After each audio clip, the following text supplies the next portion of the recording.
Not only that, I wanna play this clip right here. When you're pursuing this, what was the response you get as a Canadian black Jewish rapper trying to get attention in the U.S.? I think the details of my like background kind of came afterwards. I think what caught first was the music. And I think what became almost more appealing was like, this is the guy that I remember those moments from people like, wait, this guy is this guy? Like people really, you know, drawing the connection. And I always say, I wouldn't have it any other way, man.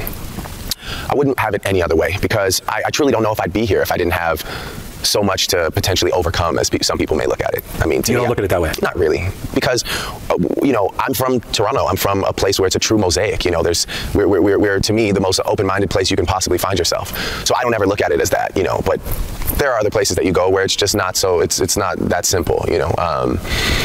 And Drake, I think this should have been your lane, right? Nothing is wrong with this. Nothing is wrong with being a good kid. You know what I mean? This should be applauded, but I don't think this was enough for him. You know what I mean? Nothing wrong with being a good kid and just rapping. You know, he could have been like a little Bow Wow.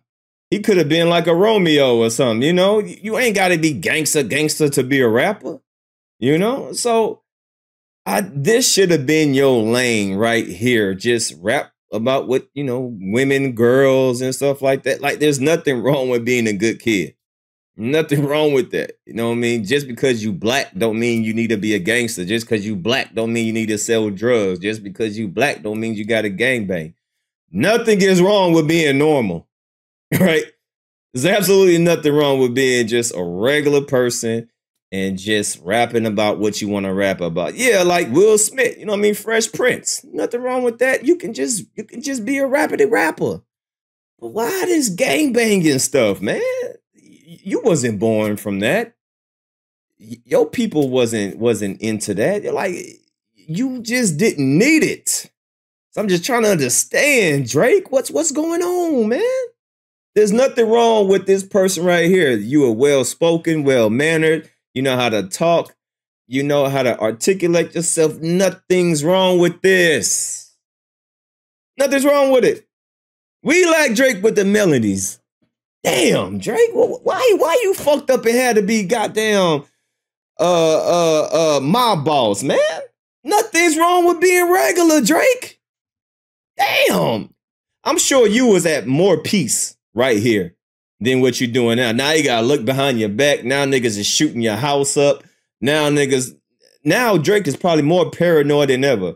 I bet you he was at peace right here than he is right now. I bet you Drake wish he can go back to this because he was just living life, just not worrying about nothing. Now he got to check in and now he got to, you know, get protection, his home getting shot up, his people trying to do this, people try to do that. God damn, Drake. Yeah, I never looked at it as overcoming anything. I was just like, man, I just got to be a good rapper. But, you know, to a lot of other people, they're like, I'ma do myself. Why you pulling like a bitch? Ain't you trying to strike a chord? And it's probably Drake. Opinionated_junkie super chatted $2. He is a talented OJ Lock GTA SAR reference. Appreciate you with that $2 donation. Salute to you, man. Appreciate everybody with the donations. As you see, when you donate, your donation will be read out loud and it will be seen on the screen. Make sure if you're new to the channel, hit that like button, hit that subscribe button. We're just doing a little backstory, man. We're just trying to get an understanding, man. And once you watch these videos, you'll be like, oh, okay. I mean, you won't well, you will get an understanding. You know, it just seems like he's just yearning for something. He's yearning for some type of acceptance, right? He's not really confident in who he is. You know, even with all this fame and fortune and stuff, he's still wanting some type of acceptance, especially from the black side, you know? And it seems like he really didn't get that acceptance as a kid. He probably got picked on. He probably got picked on being a biracial kid in Canada. You know, they made fun of him, probably how he talk and stuff like that. And, you know, so now he's in a position. Now he want to be all the way black, you know? now he getting his lick back. I don't know. That's just my observation, right? That's just my observation. I'm not a psychiatrist. I'm not a doctor or nothing like that. I'm just observing, giving my point of view. Damn DPOV. Wait, what? You're Canadian, you're Jewish, and you're half, you know, it's just like mind-blowing things to them. But like I said, yeah, I don't think that, you know, it wasn't like on my mixtape cover, it just said like the new Canadian half-black Jewish. Like, it wasn't like advertising. People had to go kind of find out about me. And I think when they did, it made the story even more interesting. Like I said, I wouldn't want that to change at all. You pursue things sort of independently through social media, MySpace, things grow. You quickly become known as being a personal confessional songwriter, some of what we've talked about. And you become even more so. On this record, you talk about painful experiences with your family. You mentioned women you've dated by name. Why is it important? I know you want to be real, and so we get that part, but why is it important to open up as much as you do in your lyrics? Well, like I said, I have a really tough time going halfway with things, you know, telling stories in a general manner. They just don't connect the same way to me. My goal a lot of the time when I'm making a body of work, sometimes when I'm doing a feature verse, my goal is just to like have fun, you know, show you that I'm here, that I can rap really well. When I'm doing a body of work, my goal is to let you know more and more about me, and to let you know that I'm a real person, to let you know that I'm not afraid of my past, you know.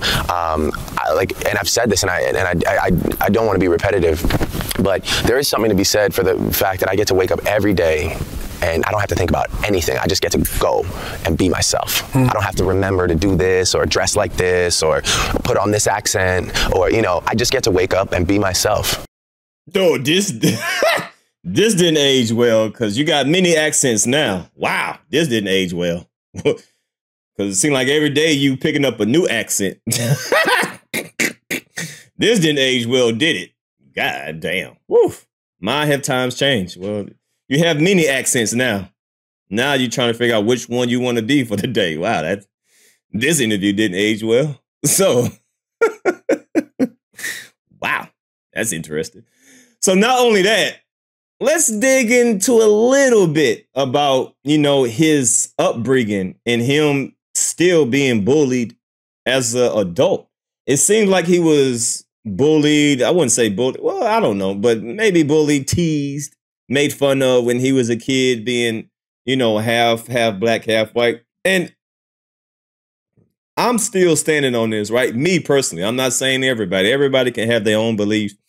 Everybody can think what they want to think. Me, I'm not really big on the mixed thing for me.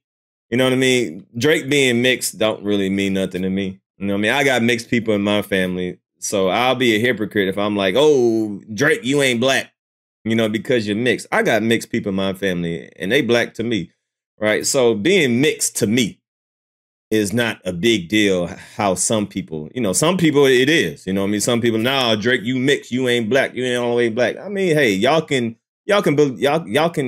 have y'all feelings about Drake being mixed all you want to. Me, it's not a big deal. I don't even care about all that, right? I don't even care. It's just, he's not who he was. Because there's a lot of mixed people from the hood that'll fucking beat your ass and shoot your ass and steal from you, rob from you. You know, like being mixed is nothing. You know, it's just his upbringing, how he was raised to what he is now is like, bro, what you doing? You don't need to be this. So him being mixed has nothing to do with how I'm thinking. It's like, bro, look at how you was raised. You were a nice kid. Why are you doing this? You have no reason to be this person. So that's the fakeness that I have about Drake. It's not that he's mixed or nothing like that. I don't care that he's mixed. That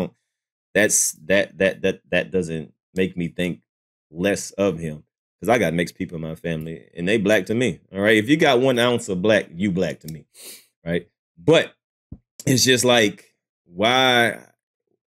You're a nice kid.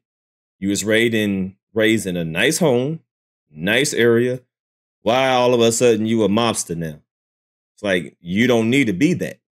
But listen to this right here. Listen to this right here. They're also mad that OVO signed Popcorn. They're also mad that I was building with Movado back in the day. They're mad that, you know, I link with this person and that person and not them. Right. So, you know, some people also feel it. You can always tell when it's personal, right? Fueled by personal personal gain that was never granted to them. It's interesting because like listening to your music is like you're super successful, you're one of the best to ever do it, yet you still have this chip on your shoulder. I remember listening to Diplomatic Immunity, you know, you had the line where you say you're black excellence, but it was come to you, it's not the same though. Like, why do you think that still, like, I guess, that dark cloud is over you, over your head? Now, let me go back up because it was he said it kind of fast. But, you know, boy, that still shot is crazy. Yeah, I might have to use this for a thumbnail. Goddamn. That face is crazy. Yeah, I probably have to put that on a thumbnail. But let me play on what he said again, right?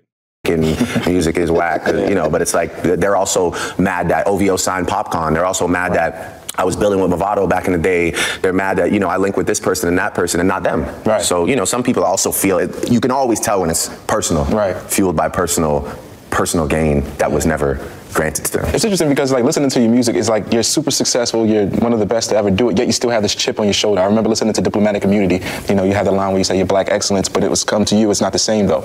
Like, why do you think that still, like, I guess, that dark cloud is over you, over your head? So he said, you know, the guy said that you're so successful, but people don't see you as black excellence. I'ma do myself. Why you pulling like a bitch? Ain't you trying to strike a chord? And it's probably Drake.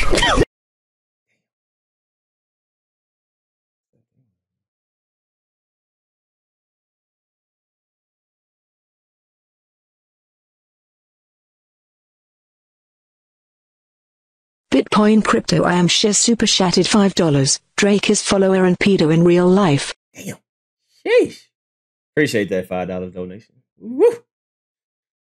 Appreciate that. Appreciate that. And like I said, hey, everybody has a right to voice their opinion. So how you feel is how you feel. I would not, you know, debate. Hey, I'm expressing how I feel. You can express how you feel. But the interviewer, or the interviewee, whatever,